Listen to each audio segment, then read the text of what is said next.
বিগত কয়েক বছর ধরে দক্ষিণ এশিয়ার ফুটবলের সবচেয়ে বড় আসর সাফ চ্যাম্পিয়নশিপে একক আধিপত্য দেখাচ্ছে বাংলাদেশের মেয়েরা। সর্বশেষ 3 আসরে 2বার চ্যাম্পিয়ন এবং একবার রানার্স আপ হয়েছিল ঋতু মনিকারা। এবার বাংলাদেশের সামনে সুযোগ রয়েছে সাফের হ্যাট্রিক শিরোপা জয়ের। 6 দল নিয়ে আগামী 25শে মে থেকে ভারতে অনুষ্ঠিত হবে নারী সাফের 8ম আসর। গ্রুপ পর্বে বাংলাদেশের প্রতিপক্ষ স্বাগতিক ভারত ও মালদ্বীপ।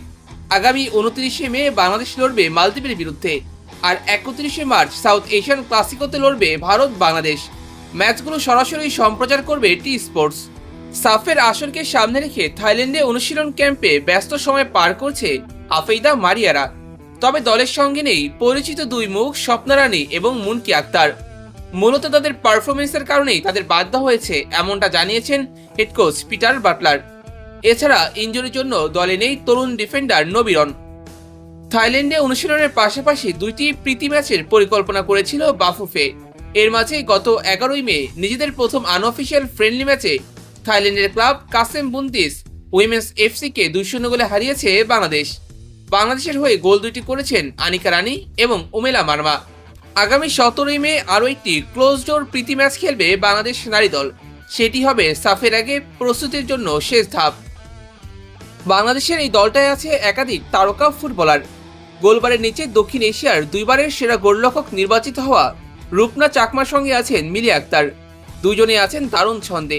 কাকে একাদশে রাখবেন পিটার বাটলার, এ নিয়ে তৈরি হয়েছে মধুর সমস্যা। মিলি আক্তারের জন্য বড় অ্যাডভান্টেজ তার দৈহিক উচ্চতা। অন্যদিকে টেকনিক্যালি এবং পজিশন সেন্সের দিক দিয়ে এগিয়ে রয়েছেন রূপনা চাকমা। ডিফেন্সে আফেইদা খন্দকার, শিউলি আজিম এবং শামসুন্নাহার সিনিয়র আছেন।